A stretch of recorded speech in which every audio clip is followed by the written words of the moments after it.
Hey everyone, welcome back to my channel GATE aspirant. So last video में हमने देखा था प्रिमिटिव यानी प्राइमरी डेटा टाइप्स। आज के इस वीडियो में हम देखने वाले और भी डिफरेंट डेटा टाइप्स के बारे में। सो जल्दी से स्टार्ट करते हैं हमारा आज का ये वीडियो स्टार्ट करने से पहले मैं आपको कहना चाहूंगी कि अगर आप इस चैनल पे नए हो तो प्लीज सब्सक्राइब कीजिए इस चैनल को, सो डेट मेरा भी मोटिवेशन बना रहे नई नई वीडियोस आप तक पहुंचाने का। तो स्टार्ट करते हैं आज के हमारे वीडियो से। सो आज के वीडियोस में आप क्या क्या देखने वाले हैं नए नए डेटा टाइप्स पे। फ्लोटिंग पॉइंट टाइप्स, ठीक है, then void data type, then उसके बाद various type of derived data types है, ठीक है। इसमें हम बहुत सारे वेरियस डेटा टाइप्स देखने वाले हैं। तो स्टार्ट करते हैं पहले फ्लोटिंग पॉइंट टाइप से। तो पिछले वीडियो में हमने फ्लोट के बारे में पढ़ा था, ठीक है। आज इसमें भी कुछ सब टाइप्स है, तो और थोड़ा डिटेल में देख लेते हैं फ्लोट पॉइंट टाइप में क्या क्या आता है, ठीक है। पहले तो आपका फ्लोट आता है, सबसे पहले आपका आता है फ्लोट। देन इसमें भी नेक्स्ट आता है आपका डबल, नेक्स्ट आता है लॉन्ग डबल, ओके। तो इसमें सब कैटेगरीज है आपके float, double and long double, ठीक है। तो इंटीजर तो आपने देखा ही होगा, एक डेटा टाइप है, वैसे ही आपका फ्लोट भी एक डेटा टाइप है। तो फ्लोट में क्या स्टोर रहता है हमारे डेसिमल वैल्यूज। जैसे इंटीजर आपका क्या हो गया, इंटीजर वैल्यू क्या हो गए आपके 2, ठीक है, 2, 3, 4, ये आपके हो गए इंटीजर वैल्यूज। लेकिन फ्लोट डेटा टाइप में क्या होता है, डेसिमल वैल्यूज आ जाते हैं, जैसे 2.4, ठीक है, 3.15, 4.289, ऐसे डेसिमल के बाद आपके और भी कुछ वैल्यूज आते हैं, ठीक है। तो ऐसे टाइप के वैल्यू को आपको स्टोर करना है तो उसके लिए आपको फ्लोट डेटा टाइप यूज करना पड़ेगा सी प्रोग्रामिंग में। तो ऐसे आपके फ्लोट टाइप में भी ऐसे सब कैटेगरीज है, float, double and long double, ठीक है। अब इन सब कैटेगरीज के भी हम साइज देख लेते हैं। फ्लोट में क्या होता है आपका, फ्लोट होता है आपका 4 बाइट्स का, डबल आपका होता है 8 बाइट्स का, लॉन्ग डबल वेरी कर सकता है, ठीक है, प्लेटफॉर्म टू प्लेटफॉर्म। तो यहाँ पर 10 भी हो सकता है, 12 भी हो सकता है, 16 भी हो सकता है बाइट्स में, ठीक है। तो ये आपका हो गया है फ्लोट, डबल एंड लॉन्ग का साइज। तो ये सिंपल था आपका फ्लोट पॉइंट टाइप, ठीक है। फ्लोट पॉइंट टाइप में आपकी 3 कैटेगरीज और साइज आ गए आपके। देन नेक्स्ट आपका वॉइड, वॉइड डेटा टाइप, ठीक है। वॉइड एक ऐसा डेटा टाइप है जो आपको एम्प्टी चीजें रिटर्न करता है, ठीक है। तो वॉइड का मतलब क्या हो गया, एम्प्टी। वॉइड मतलब क्या हो गया आपका, वॉइड मतलब सिंपल आपका हो गया एम्प्टी, ठीक है, जिसका मतलब कुछ नहीं, खाली, ठीक है। वॉइड मतलब क्या, एम्प्टी, कुछ नहीं यानी खाली। अगर ये एम्प्टी है तो इसका मतलब क्या हो गया, इसकी साइज भी क्या हो जाएगी, एम्प्टी, मतलब साइज भी कुछ नहीं होगी इसकी, तो इसका साइज भी क्या हो जाएगा आपका 0, यानी वॉइड का जो साइज है वो हो जाएगा आपका 0 बाइट्स, ओके। तो ये आपको ध्यान में रखना, वॉइड का मतलब क्या है, एम्प्टी है, और वॉइड का जो साइज है वो 0 बाइट्स है, ठीक है। ये भी काफी सिंपल था समझने में। नेक्स्ट हम देखते हैं डिराइव डेटा टाइप। अभी डिराइव डेटा टाइप में बहुत सारे वेरिएशंस हैं। सबसे पहला डिराइव डेटा टाइप हम पढ़ने वाले हैं एरे का।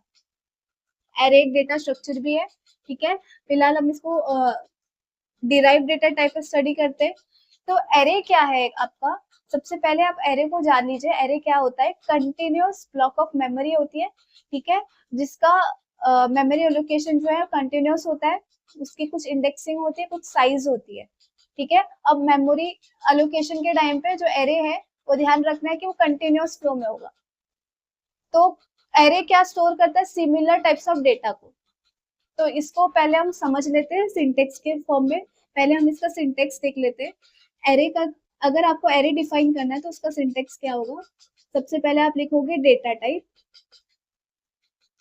देन एरे का नाम, एरे का कुछ नाम होगा, देन एरे को हम रिप्रेजेंट करते हैं स्क्वायर ब्रेसेस से, ठीक है। ओपन एंड क्लोज आपका स्क्वायर ब्रेसेस होगा, और बीच में आप इसके अंदर लिखोगे आपकी साइज, और लास्ट में सेमीकोलन। सेमीकोलन आप हमेशा एंडिंग में लगाओगे, इसका मतलब क्या है कि आपका स्टेटमेंट जो है वो एंड हो चुका है। तो ये आपका हो गया एरे को आपको कैसे डिफाइन करना है, ठीक है। तो आप सबसे पहले डेटा टाइप लिखोगे, देन एरे का नाम, और फिर स्क्वायर ब्रेसेस से आप रिप्रेजेंट करोगे एरे को और उसके अंदर आप लिख दोगे साइज। सिंपल था। अब इसको समझ लेते हैं with the help of example. ठीक है, तो एक एग्जाम्पल लेते हैं। हम क्या करते हैं, हम एरे बनाते हैं। ठीक है, और एरे में हम क्या करते हैं, स्टूडेंट का एक एरे बनाते हैं। स्टूडेंट नहीं, अगर मुझे रोल नंबर स्टोर करना है, ठीक है, तो उसका एक एरे बनाते हैं। अब ऑब्वियस सी बात है कि अगर मुझे रोल नंबर स्टोर करना है तो रोल नंबर जो होते हैं वो हमेशा इंटीजर फॉर्म में होते हैं। तो यहाँ पर मेरा डेटा टाइप क्या हो जाएगा, इंट। ठीक है, देन उसके बाद नेम रखना आपको एरे का। अगर मुझे रोल नंबर का एरे बनाना है तो मैं उसका नाम भी सिमिलर रखूंगी। तो मैंने यहाँ पर नाम भी क्या रख दिया, रोल नंबर। और यहाँ पर साइज बना लेते हैं। ठीक है, फॉर एग्जाम्पल अभी मैंने साइज 5 दिया हुआ है। ठीक है, और भी बड़ी साइज आप देख सकते हो। ठीक है, तो रोल नंबर जो है आपका नाम रख दिया। मोस्टली हम लोग सिनेरियो के हिसाब से नाम रखते हैं सो दैट आपका रीडेबिलिटी जो है वो इंक्रीज हो जाए। ठीक है, ज्यादा रीडेबल हो ये। तो यहाँ पर क्या किया मैंने, रोल नंबर का एक एरे बना लिया जो कि इंटीजर वैल्यू स्टोर करता है और जिसके साइज क्या है, 5 है। अब इसको एग्जैक्टली देखते हैं कि ये हो क्या रहा है। ऐसे एक एरे बना आपका। ठीक है, 1 2 3 4 5। ठीक है, 5 साइज का ऐसे कुछ ब्लॉक ऑफ मेमोरी एलोकेट हो चुकी है। ठीक है, अब इस ब्लॉक ऑफ मेमोरी को हम एरे बोलते हैं। इसका नाम क्या है हमारा, रोल नंबर। एरे का नाम क्या है आपका, रोल नंबर। और इसके ऊपर यहाँ पर आपकी होती है इंडेक्सेस, इंडेक्स। ठीक है, अब ये इंडेक्स जो है हमेशा 0 से स्टार्ट होती है। 0 1 2 3 एंड 4। ध्यान में रखना आपको कि एरे का जो इंडेक्स है वो हमेशा 0 से स्टार्ट होता है, 1 से स्टार्ट नहीं होता है। अगर आप 1 से स्टार्ट करोगे तो गड़बड़ हो जाएगी। तो यहाँ पर 0 से स्टार्ट हुआ और 0 से एंड क्या है हमारा, 4 है, 5 नहीं है। क्योंकि अगर आप यहाँ पर 5 लिख दोगे, ठीक है, अगर आप यहाँ पर लास्ट में 5 कर दोगे, मतलब लास्ट में अगर आप ब्लॉक का जो इंडेक्सिंग है अगर आपका 5 हो जाएगा तो ये पूरे साइज जो 6 हो जाएगी। जो कि आपका इंडेक्सिंग 0 से स्टार्ट हो रहा है, इसलिए लास्ट वाला जो नंबर है वो n-1 ही होगा। तो 5 है तो यहाँ पर लास्ट वाला नंबर 4 होगा। ठीक है, n-1, ये आपको ध्यान में रखना है। तो ये आपकी इंडेक्सिंग हो गई है और यहाँ पर एरे आपका डिफाइन हो चुका है। ठीक है, अब इसमें क्या होगा, store integer types of data. कोई भी नंबर आप स्टोर कर सकते, जैसे 4 5 6 7 8। ठीक है, ये मैंने रोल नंबर स्टोर कर दिए। तो यहाँ पर से आपको क्या समझ आता है, array is a continuous block of memory which store similar types of data. ठीक है, एरे को अगर आपको डिफाइन करना है तो आप ऐसे कर सकते हो। अब यहाँ पर आप सिंटेक्स देख रहे हो, तो array is a continuous block of memory which store similar type of data. फिर आप सिंटेक्स एंड एग्जाम्पल लिख सकते हो। तो हमने एरे तो देख लिया है। अब नेक्स्ट हम देखते हैं पॉइंटर्स। पॉइंटर्स क्या होता है, ठीक है, पॉइंटर्स जैसे उसका नाम स्पेसिफाई कर रहा है। ठीक है, पॉइंटर्स मतलब क्या, किसी को पॉइंट करना।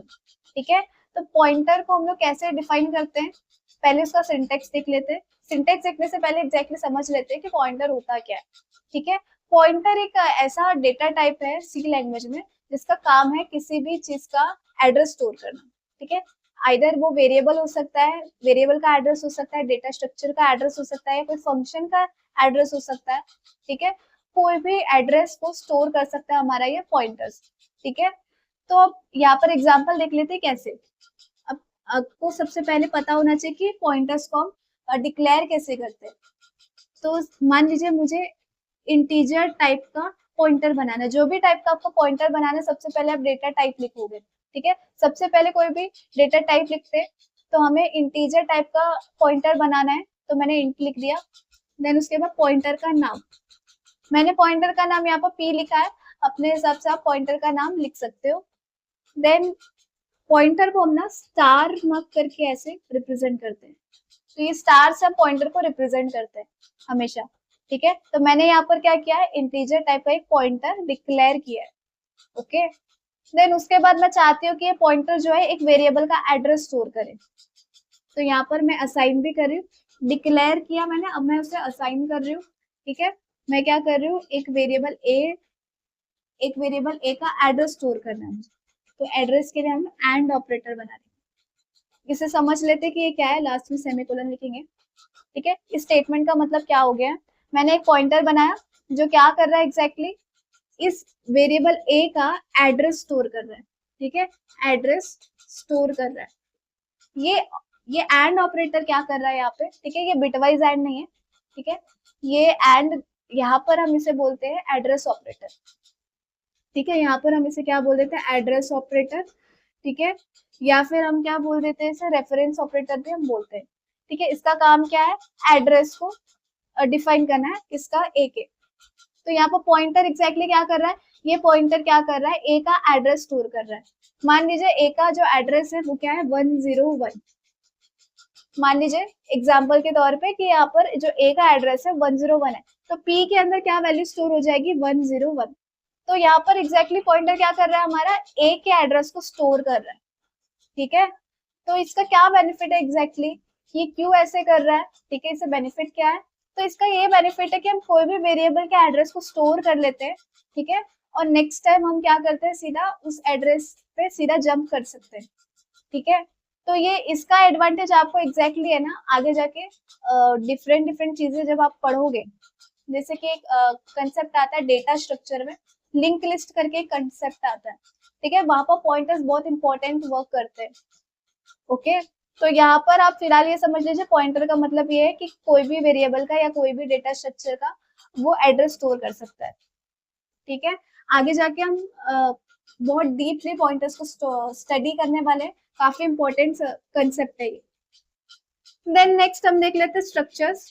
स्ट्रक्चर क्या होता है, पॉइंटर्स तो हमने देख लिया, स्ट्रक्चर क्या होता है, ठीक है। अब स्ट्रक्चर में क्या होता है एग्जैक्टली, कि हम बहुत सारे डेटा टाइप्स को एक ही जगह पे एम्बेडेड फॉर्म में हम रिप्रेजेंट कर सकते हैं, ठीक है। फॉर एग्जाम्पल के तौर पे स्ट्रक्चर को समझते हैं। मान लीजिए मुझे एक स्ट्रक्चर बनाना है, ठीक है, स्टूडेंट का मुझे एक स्ट्रक्चर बनाना है। तो मैंने क्या किया, स्टूडेंट का स्ट्रक्चर बनाया। अभी स्ट्रक्चर बनाने के लिए हमें स्ट्रक्ट कीवर्ड यूज रखना पड़ता है, ठीक है। स्ट्रक्चर बनाने के लिए मुझे स्ट्रक्ट कीवर्ड मुझे यूज करना पड़ेगा। तो मैंने स्ट्रक्ट लिखा, और जो भी आपको नाम देना आप वो दे सकते हो, मैंने यहाँ पर स्टूडेंट लिखा, then curly braces open close और सेमीकोलन, ठीक है। देन यहाँ पर स्ट्रक्चर बनाया, स्ट्रक्चर का नाम दे दिया, और इसके अंदर आप क्या करोगे, डिफरेंट डिफरेंट मेंबर्स को आप बना सकते हो। तो मान लीजिए स्टूडेंट की क्या क्या आइडेंटिटी है, जैसे स्टूडेंट के पास रोल नंबर होता है, तो integer roll number. Then student का कुछ परसेंटेज या मार्क्स हो सकता है। अब मार्क्स या परसेंटेज जो है आपका फ्लोट वैल्यू में मैं बनाऊंगी, क्यों, क्योंकि परसेंटेज डेसिमल में भी होते हैं, ओके। तो ये आपको ध्यान रखना है, फ्लोट, परसेंटेज।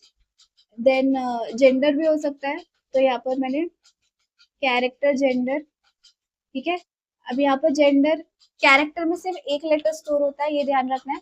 तो यहाँ पर जेंडर में आप एम या फिर F, M stand for male और F stand for female store कर सकते हो।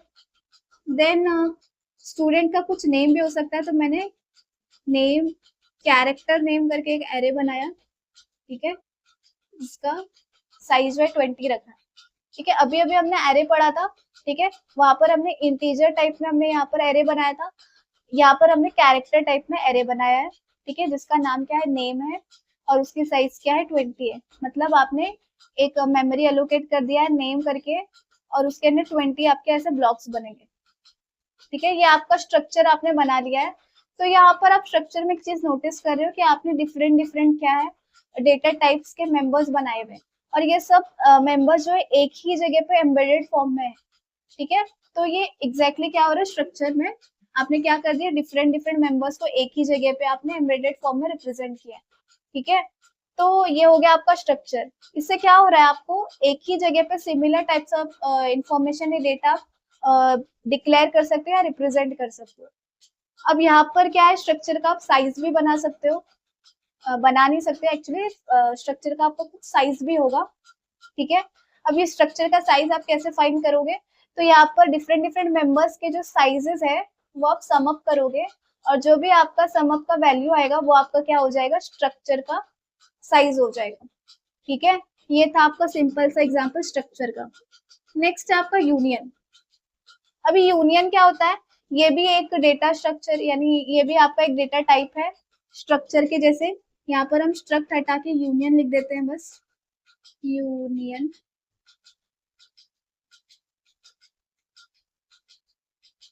ठीक है, यहाँ पर आपने क्या किया, स्ट्रक्ट हटा दिया और यहाँ पर यूनियन का कीवर्ड लगा दिया है।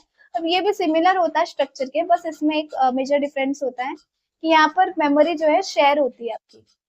ठीक है, स्ट्रक्चर में ऐसा कुछ नहीं होता था, यहाँ पर डिफरेंट डिफरेंट आपके मेमोरी एलोकेट होते थे डिफरेंट मेंबर्स के लिए। पर यूनियन में आपकी मेमोरी शेयर हो जाती है। और यूनियन में अगर आपको साइज पता करनी हो तो यहाँ पर आप क्या करोगे, लार्जेस्ट मेंबर जो है आपका, उसका जो साइज होगा वही आपके यूनियन का साइज हो जाएगा। ठीक है, फिर से रिपीट कर रही हूँ मैं कि ये जो लार्जेस्ट मेंबर है आपका, लार्जेस्ट मेंबर जो भी होगा आपके यूनियन में, वही आपका जो साइज है। मतलब मान लीजिए कि ये आपका लार्जेस्ट मेंबर है। ठीक है, कैरेक्टर नेम आपका जो है लार्जेस्ट मेंबर है, तो यूनियन की जो साइज होगी वो क्या हो जाएगी, लार्जेस्ट मेंबर के बराबर हो जाएगी। ठीक है, तो ये आपको ध्यान में रखना है। स्ट्रक्चर में क्या हो रहा था, सारे मेंबर्स का जो साइज है वो सम अप हो रहा था, और वो सम अप होने के बाद फाइनल जो साइज आ रही थी वही आपके स्ट्रक्चर की साइज हो रही थी। लेकिन यूनियन में क्या हो रहा है कि यहाँ पर जो आपका लार्जेस्ट मेंबर की जो साइज होगी वही साइज आपकी यूनियन की भी होगी। ठीक है, तो नेक्स्ट हम देखते हैं फंक्शन। यूनियन हो गया, फंक्शन भी देख लेते हैं। फंक्शन क्या होता है, एक बहुत इंपॉर्टेंट कंसेप्ट है फंक्शन में। सी में नहीं, बहुत सारे लैंग्वेज में फंक्शन का कंसेप्ट आता है। ठीक है, तो फंक्शन क्यों बनाते हैं हम, फंक्शन कोई भी एक टास्क परफॉर्म करने के लिए हम फंक्शन बनाते हैं।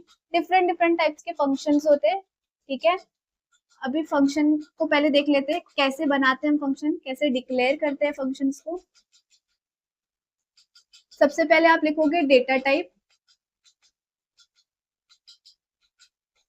देन फंक्शन का नेम, और फिर उसके अंदर आपके राउंड ब्रेसेस हो गया, और राउंड ब्रेसेस के अंदर आप लिखोगे अपने पैरामीटर्स।